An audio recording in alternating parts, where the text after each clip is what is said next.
हाय student, भावना जाधव क्लासेसमध्ये तुम्हा सर्वांचं खूप खूप स्वागत.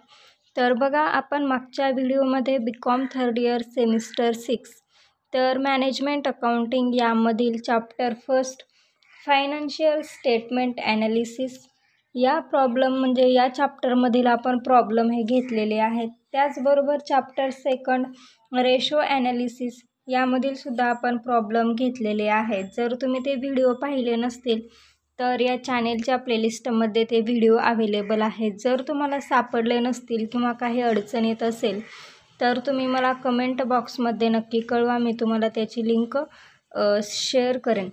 त्यानंतर पहा, चॅप्टर थर्ड आहे वर्किंग कॅपिटल मॅनेजमेंट. तर वर्किंग कॅपिटल मॅनेजमेंट या चॅप्टरमधील आपण प्रॉब्लेम आज अभ्यासणार आहोत. जो काही थेरी पार्ट आहे तो तुमच्या कॉलेजमध्ये झालेलाच आहे. आता एक्झाम जवळ आलेली आहे. तसेच तुम्हाला डिग्री फॉर्म भरायला सांगितलेला असेल. जर तुम्हाला डिग्री फॉर्म भरता येत नसेल तर मला कमेंट करा, मी त्यावरती एक व्हिडिओ बनवून तुम्हाला सेंड करेन, म्हणजेच अपलोड करेन. तुम्ही तो फॉर्म बघून डिग्री फॉर्म भरू शकतात. तर पहा, आज आपण वर्किंग कॅपिटल मॅनेजमेंट तर यामधील थोडीशी थेरी समजून घेऊन नेक्स्ट आपण प्रॉब्लेमला सुरुवात करणार आहोत. तर पहा, युनिट 3 वर्किंग कॅपिटल मॅनेजमेंट. तर इथे पहा, वर्किंग कॅपिटल मॅनेजमेंट म्हणजेच कॅपिटलचं मॅनेजमेंट कशा पद्धतीने केलं जातं, तर काय रिक्वायरमेंट असते तर ते आपण बघणार आहोत. तर पहा, कन्सेप्ट आहे. तर पहिली कन्सेप्ट काय आहे तर ग्रॉस वर्किंग कॅपिटल. तर ग्रॉस वर्किंग कॅपिटल म्हणजेच कसं तयार होतं तर पहा, ग्रॉस वर्किंग कॅपिटल म्हणजेच काय तर टोटल करंट असेट. ठीक आहे, gross working capital total current asset. त्यानंतर नेक्स्ट आहे नेट वर्किंग कॅपिटल. म्हणजेच आपल्याला नेट वर्किंग कॅपिटल हे कॅल्क्युलेट करायचं आहे प्रत्यक्ष प्रॉब्लेममध्ये. तर हे तुम्हाला लक्षात ठेवणं गरजेचं आहे. हे तुम्हाला लक्षात राहण्यासाठी मी हे 2-3 लाईन लिहून दिलेले आहेत. तर पहा, नेट वर्किंग कॅपिटल म्हणजे total asset, total current asset, फक्त असेट नाही, करंट असेट म्हटल्यानंतर कोणकोणत्या करंट असेट आहेत, डेटार्स आहेत, क्लोजिंग स्टॉक आहे, बिल्स, त्याचबरोबर काय सांगता येईल, cash in bank, cash at bank, cash in hand. त्याचबरोबर हे झाले आपल्या करंट असेट. तर आपण मागच्या चॅप्टरमध्ये पाहिलेलंच आहे स्टेटमेंट ॲनालिसिसमध्ये कोणत्या करंट असेट आहेत, कोणत्या करंट लायबिलिटीज आहेत, कोणत्या फिक्स असेट आहेत. तर नेट वर्किंग कॅपिटलमध्ये फिक्स असेट येणार आहे का तर नाही. काय येणार नाही तर ती आपली करंट असेट आहे का, फर्निचर, मशिनरी ही करंट असेट आहे का तर नाही, त्यामुळे आपण हे घेणार नाही. तर नेट वर्किंग कॅपिटल कसं कॅल्क्युलेट करायचं तर total current asset minus total current liabilities. म्हणजेच पहा, आपल्याला प्रॉब्लेममध्ये टोटल करंट असेट घ्यायचे आहेत आणि टोटल करंट लायबिलिटीज घ्यायच्या आहेत आणि त्या लेस केल्यानंतर आपल्याला भेटणार आहे नेट वर्किंग कॅपिटल. त्यानंतर नेक्स्ट आहे, इथे पहा, मी हे परचेस केलं की क्रेडिटार्स तयार होतात, क्रेडिट सेल्स केलं की डेटार्स निर्माण होतात. तर पहा, आपल्याला जर प्रॉब्लेममध्ये दिलेलं असेल की सप्लायड करून क्रेडिट बेसिसवरती वस्तू खरेदी केलेली आहेत, तर सप्लायर करून वस्तू खरेदी केली म्हणजेच काय झालं तर ते आपले कोण झाले तर क्रेडिटार्स झाले. ठीक आहे, आणि credit period allowed to customer. जेव्हा कस्टमरकडून आपण क्रेडिट पिरियडला देतो, त्यांना वस्तू दिल्या म्हणजेच ते आपले कोण झाले तर डेटार्स झाले. तर हे तुम्हाला लक्षात ठेवायचं आहे. परचेस केलं की क्रेडिटार्स तयार होतात आणि क्रेडिट सेल केलं की डेटार्स तयार होतात. तर हे तुम्हाला लक्षात आलं पाहिजे, जेणेकरून आपल्याला प्रॉब्लेममध्ये तेच दिलेलं आहे. ठीक आहे, तर इथे पहा, मी प्रॉब्लेमसुद्धा लिहून दिलेला आहे. हा प्रॉब्लेम सगळ्यात आधी तुम्ही याचा एक स्क्रीनशॉट काढून घ्यायचा आहे किंवा लिहून घ्यायचं आहे. तुम्हाला जे हवं असेल तसं करू शकतात, जेणेकरून जर तुम्ही लिहून घेतलात तर अतिशय चांगल्या पद्धतीने प्रॉब्लेम समजेल. हा प्रॉब्लेम 15 गुणासाठी नक्कीच विचारला जातो, त्यामुळे या प्रॉब्लेमकडे कसलंही दुर्लक्ष करू नका. तर पहा,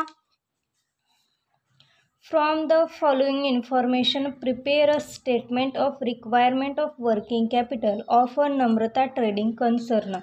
तर नम्रताचं ट्रेडिंग कन्सर्न इथे दिलेला आहे. आपल्याला requirement of working capital calculate करायला सांगितलेलं आहे आणि खाली दिलेला आहे ॲन्युअल सेल्स किती आहेत 2 लाख रुपये. तर आपल्याला फक्त 2 लाख रुपये दिलेले आहेत का, तर नाही, तर युनिटमध्ये दिलेले आहेत. तर युनिटमध्ये दिलेले असल्यास आपण त्याला रुपीजमध्ये कसं कन्वर्ट करायचं, तर नंबर ऑफ युनिट आणि एका युनिटची किती प्राईस आहे तर त्यानं तुम्हाला मल्टिपल केल्यानंतर तुम्हाला रुपीजमध्ये ॲन्युअल सेल्स हे भेटतील. तर मी पुढे सांगणारच आहे. त्यानंतर सेकंड आहे सेलिंग प्राईस. तर पहा, सेलिंग प्राईस तुम्हाला किती दिलेली आहे, ₹16 पर युनिट. 16 पर युनिट ही तुम्हाला सेलिंग प्राईस दिलेली आहे. त्यानंतर सेलिंग प्राईस आपल्याला लागणार आहे ॲन्युअल सेल्स म्हणजेच रुपीजमध्ये कन्वर्ट करण्यासाठी. त्यानंतर नेक्स्ट काय आहे पहा, percentage of net profit on sale. तर percentage of net profit on sale, सेलवरती किती दिलेलं आहे 25% पर्सेंटेज हे दिलेले आहेत. त्यानंतर फोर्थ आहे average credit period allowed to supplies 4 week. तर average credit period allowed to suppliers, तर हे कोण झाले आपले क्रेडिटार्स झाले. तर यांना काय दिलेलं आहे 4 वीक. तर 4 वीक दिलेला आहे. तर आपल्याला एका वीकसाठी किती अमाऊंट रुपीज येणार आहे ते सर्व कॅल्क्युलेट करायचं आहे. तर आता हे सप्लायर आहेत म्हणजे हे कोण झाले आपले क्रेडिटार्स. तर क्रेडिटार्स हे काय आहे तर करंट असेट आहे. ठीक आहे, तर फॉर्मॅटमध्ये आपण लिहित असताना हे करंट असेटमध्ये घेणार आहोत. नेक्स्ट आहे average credit period allowed to customer. कस्टमरला क्रेडिट पिरियडवरती दिलेलं आहे म्हणजेच हे काय झालं तर डेटार्स झाले. हे कोण आले तर हे डेटार्स आपले काय झाले तर ही झाली करंट असेट. हे सप्लायर्स कोण आहेत तर क्रेडिटर्स आहेत. ठीक आहे, तर ही झाली आपली करंट लायबिलिटी. त्यानंतर 6 आहे average stock holding interim of sales requirement 12 week. कितीचं रिक्वायर्ड आहे तर बघा average stock holding in terms म्हणले. होल्डिंग इन टर्म्स म्हणजेच काय झालं तर क्लोजिंग स्टॉक झालं. क्लोजिंग स्टॉक ही काय आहे तर करंट असेट आहे. त्यानंतर नेक्स्ट काय दिलेलं आहे अलाव 10% फॉर कंटिजेन्सीज. तर ही 10% जी कंटिजेन्सीज आहे ती आपल्याला नेट वर्किंग कॅपिटलमध्ये ॲड करायची आहे म्हणजेच आपल्याला भेटणार आहे वर्किंग कॅपिटल रिक्वायर्ड. ठीक आहे, तर अशा पद्धतीचा हा प्रॉब्लेम आहे. तर याचा आन्सर सोडवताना सगळ्यात आधी तुम्हाला वर्किंग नोट फर्स्ट करून घ्यायची आहे. तर फर्स्ट वर्किंग नोट इथे पहा कशा पद्धतीने करायची आहे. ॲन्युअल सेल्स इन रुपीज आपल्याला इथे युनिटमध्ये दिलेलं आहे म्हणून आपल्याला हे रुपीजमध्ये कन्वर्ट करायचं आहे. ठीक आहे, इथे जर तुम्हाला काहीच दिलेलं नसेल तर हीच झाली तुमची ॲन्युअल सेल्स. तुम्हाला 3 वर्किंग नोट ह्या कंपल्सरी कराव्याच लागतील. जर युनिट दिले नसतील तर ही वर्किंग नोट करावी लागणार नाही. त्यानंतर पहा फर्स्ट वर्किंग नोट आहे annual sales in rupees is equal to number of unit into per unit price. तर नंबर ऑफ युनिट किती आहेत प्रॉब्लेममध्ये पहा 2 लाख इंटू प्राईस किती दिलेली आहे सेलिंग प्राईस 16 पर युनिट. म्हणजेच पहा आता जर इथे आपल्याला एक पेन आहे, एका पेनची प्राईस किती आहे तर 20 रुपये आहेत आणि त्याची सेलिंग प्राईस एका पेनची किंमत 20 रुपये आहे. ठीक आहे, आणि आपल्याला किती पेना 5 पेना, एका पेनची किंमत 5 रुपये धरा. किती झाले 5 पेनचे 25 रुपीज झाले. तर त्याच पद्धतीने तुम्हाला सेल्स इन रुपीज हे कॅल्क्युलेट करायचे आहेत. तर नंबर ऑफ युनिट किती आहेत 2 lakh into per unit price किती आहे 16. तर इंटू केल्यानंतर 32 लाख हे तुमचं ॲन्युअल सेल्स इन रुपीजमध्ये येणार आहे. त्यानंतर नेक्स्ट वर्किंग नोट आहे sales in rupees per week. तर पहा इथे आपल्याला प्रॉब्लेममध्ये 4 वीक दिलेला आहे, त्याचबरोबर 8 वीक दिलेला आहे. तर आपल्याला काय करावे लागेल अगोदर sales in rupees per week म्हणजेच किती sales in rupees per week म्हणजेच एका आठवड्याला किती त्यांचे सेल्स आहेत. तर हे कॅल्क्युलेट अगोदर आपल्याला करावं लागेल. पर वीकसाठी किती रुपीज आहेत तर आपल्याला ॲन्युअल प्राईस किती आलेली होती 32 लाख.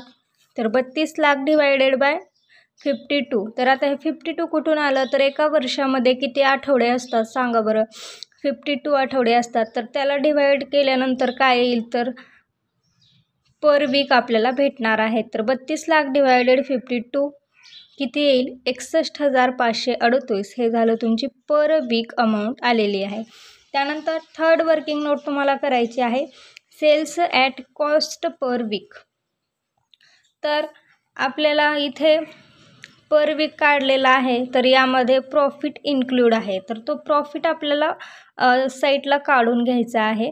म्हणजेच sales at cost per week, काही ना काही वस्तू आपण जेव्हा खरेदी करतो त्यामध्ये तर प्रॉफिट त्यांचा ॲड केलेला असतो. ठीक आहे, तर आपण तो प्रॉफिट इथून मायनस करायचा आहे. तर पहा, sales at cost per week is equal to 61,538 हे पर वीकचे आणि मायनस 20% प्रॉफिट. इथे प्रॉब्लेममध्ये दिलेला आहे 25% प्रॉफिट, तर हा लेस करायचा आहे. तर पहा, 61,538 इंटू 25 डिवायडेड बाय 100. तर 61,538च्या 25% किती येईल, 15,385. ठीक आहे, तर इथे तुम्हाला 15,385 मायनस 61,538 केल्यानंतर 46,153 ही तुमची sales at cost per week हे आलं. ठीक आहे, तर हेच आपल्याला पुढे लागणार आहे. तर पहा कशा पद्धतीने प्रॉब्लेम सोडवायचा आहे. तर लिहा, in the books of Namrata trading concern statement of working capital requirement. जर तुम्हाला अशा पद्धतीने समजलं नसेल, काही अडचण असेल, तर तुम्ही मला कमेंट करा. मी आणखीन प्रॉब्लेम घेईन, सोडवून दाखवेन प्रत्यक्षात. ठीक आहे, तर हा मी सोडवून घेतलेला प्रॉब्लेम आहे, जेणेकरून तुम्हाला मी सांगत असताना तुम्हाला चांगलं लक्षात येईल. जर मी सोडवत राहिले प्रॉब्लेम तर तुमचं तेवढं लक्ष जाणार नाही, तुम्ही लिहित बसाल. ठीक आहे, तर त्यामुळे मी हा प्रॉब्लेम अगोदर सोडवून घेतलेला आहे, नंतर तुम्हाला मी सांगत आहे. तर पहा, in the books of Namrata trading concern statement of working capital requirement. तर फॉर्मॅट खूप सोपा आहे, पर्टिक्युलर्स अमाऊंट. तर पहा, सगळ्यात आधी आपल्याला करंट असेट घ्यायचे आहे. तर प्रॉब्लेममध्ये करंट असेट कोणती आहे, तर पहा, मी इथं तुम्हाला सांगितलेलं होतं ॲव्हरेज स्टॉक होल्डिंग. होल्डिंग म्हणजेच काय झालं, तर हा झाला क्लोजिंग स्टॉक. तर क्लोजिंग स्टॉक आपला करंट असेट आहे. किती वीक दिलेला आहे, 12 वीक. तर हे तुम्हाला इथे घ्यायचं आहे, क्लोजिंग स्टॉक 12 वीक. तर आपण इथे प्राईस काढलेली होती sales at cost per week, किती आलेली आहे, 46,153. याला इंटू 12 करा, किती येईल, 5,53,836. तुम्ही सुद्धा कॅल्क्युलेशन करून पाहू शकतात. जर कुठे चूक झाली असेल तर तुम्ही मला कळवू शकतात. त्यानंतर सेकंड आहे डेटार्स. तर डेटार्स म्हणजेच कोण, तर पहा, average credit period allowed to customer. कस्टमरने क्रेडिटवरती खरेदी केलेला आहे, तर ते झाले आपले डेटार्स. तर हे किती दिलेले आहे, 8 वीक. तर हे 61. आता ही जी sales at cost per week आहे, तर तीच तुम्हाला इथे घ्यायची आहे. डेटार्स किती आहेत, 8 वीक. 46,153 इंटू 8 हे किती झाले, तर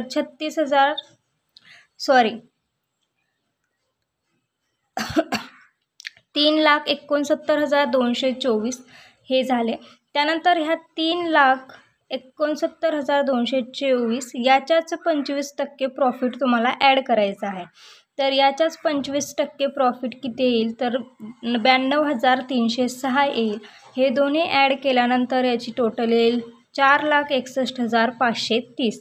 तर हा आपण इथे प्रॉफिट का ॲड केलेला आहे, पहा, इथे आपण sales at cost price per week हे प्रॉफिट आपण लेस करून घेतलेलं आहे. ठीक आहे, पण हे आपण डेटास कस्टमरला आपण दिलेलं आहे, तर त्यामध्ये आपण काही ना काहीतरी प्रॉफिट ॲड करूनच त्याला आपण गोष्टी, म्हणजे ज्या काही वस्तू आहेत त्या दिलेल्या असतील. तर त्यामुळे आपण या डेटासमध्ये ॲड 25% प्रॉफिट हे इन्क्लूड केलेलं आहे आणि हे प्लस करून आउटरला घेतलेलं आहे. त्यानंतर आपल्या प्रॉब्लेममध्ये 2च दिलेले आहेत, क्लोजिंग स्टॉक आणि डेटार्स करंट असेट. त्यामुळे तुम्हाला याची टोटल करायची आहे. टोटल येणार आहे तुमची 10,05,000 15,366 ही झाली तुमची टोटल ए म्हणजेच करंट असेटची टोटल. त्यानंतर नेक्स्ट काय आहे तर करंट लायबिलिटीज. तर करंट लायबिलिटीजमध्ये कोण येणार आहे तर क्रेडिटर्स म्हणजेच कोण जे सप्लायर आहेत. त्यानंतर पहा इथे आपण ॲन्युअल सेल्स तर घेतलेला आहे, सेलिंग प्राईस आपण सुद्धा घेतलेली आहे, पर्सेंटेजसुद्धा घेतलेले आहे. तर या तिन्हीच्या वर्किंग नोट आपण केलेल्या आहे. ठीक आहे. त्यानंतर इथे पहा आपण credit period allowed to customer हे सुद्धा लिहून घेतलेलं आहे. आता आपण क्लोजिंग स्टॉक घेतलेला आहे. आपलं राहिलेच काय फक्त average credit period allowed to supplies and allow 10% for contingency. ठीक आहे. तर ते कोण आहेत तर क्रेडिटर्स आहेत. तर क्रेडिटर्स कुठे येणार तर करंट लायबिलिटी किती दिलेला आहे तर 4 वीक. तर 46,153 इंटू 4 करा किती येईल 1,84,612 येईल. तर टोटल करंट लायबिलिटी एवढीच आहे. त्यामुळे तुम्हाला इथे net working capital A minus B करायचं आहे. तर मी आत्ताच तुम्हाला फॉर्म्युला सांगितलेला होता नेट वर्किंग कॅपिटल काय असतं तर total current asset minus total current liability. तर टोटल करंट असेट किती आहे तर 10,15,366. ठीक आहे. आणि करंट लायबिलिटीज किती आहेत 1,84,612. तर हे दोन्ही लेस करा किती राहतील 8,30,754. हे काय आलं तर नेट वर्किंग कॅपिटल आपल्याला भेटलेलं आहे. त्यानंतर आपल्याला प्लस करायचं आहे. यामध्ये प्लस काय करायचं आहे तर 10% फॉर कंटिजेन्सीज. तर कंटिजेन्सीज हे 10% कशाच्या 10% तर नेट वर्किंग कॅपिटलच्या 10% काढायचं आहे. किती येईल तर तुम्हाला 10% कसं काढायचं आहे तर 8,30,754 इंटू 10 डिवायडेड 100 करा किती येईल 83,075. 83,075 हे आलं आहे. तर नेट वर्किंग कॅपिटल आणि कंटिजेन्सीज हे दोन्ही ॲड करा किती येईल 9,13,829 येईल. तर हे काय झालं आपलं वर्किंग कॅपिटल रिक्वायर्ड. तर इथे पहा तुम्हाला नेट प्रॉफिट ऑन सेल दिलेला आहे. ठीक आहे. तर काही प्रॉब्लेममध्ये तुम्हाला काय दिलेलं जातं तर कॉस्ट तुम्हाला काही प्रॉब्लेममध्ये ऑन कॉस्ट दिलेलं जातं. तर तिथे तुम्हाला 20% घ्यायचं आहे. ऑन कॉस्ट ऑफ सेल दिलेलं असतं. इथे तुम्हाला प्रॉफिट ऑन सेल दिलेला आहे. ठीक आहे. त्यामुळे इथे 20%च आपण घेतलेला आहे प्रॉफिट. तर अशा पद्धतीने हा तुम्हाला वर्किंग कॅपिटल मॅनेजमेंट हा यातील प्रॉब्लेम तुम्हाला सोडवायचे आहेत. यात काही अडचण असेल किंवा काही समजलं नसेल तर तुम्ही मला कमेंट करून कळवू शकतात. टेलिग्रामची लिंक डिस्क्रिप्शन बॉक्समध्ये आहे. त्यावरती मी प्रॉब्लेम शेअर करत जाईन जर तुम्हाला इथे अडचण होत असेल. त्याचबरोबर चॅनेलवर नवीन असाल आणि अजूनही चॅनेलला सबस्क्राईब केलं नसेल तर चॅनेलला सबस्क्राईब करा, व्हिडिओला लाईक करा आणि तुमच्या मित्रमैत्रिणींना व्हिडिओ शेअर करा. नेक्स्ट व्हिडिओमध्ये आपण नवीन प्रॉब्लेम घेणार आहोत. त्यासाठी व्हिडिओला मिस करू नका. बेल आयकॉनला प्रेस करा जेणेकरून नवीन येणाऱ्या व्हिडिओचे नोटिफिकेशन तुम्हाला भेटत राहील. आणि जर तुम्ही डिग्री फॉर्म भरला नसेल किंवा भरायचा असेल तर मला कमेंट करून विचारू शकतात. मी त्यावरती एक व्हिडिओ बनवून तुम्हाला अपलोड करेन की कशा पद्धतीने डिग्री फॉर्म हा भरायचा असतो. ठीक आहे. तर भेटूया आपण नेक्स्ट व्हिडिओमध्ये. तोपर्यंत धन्यवाद.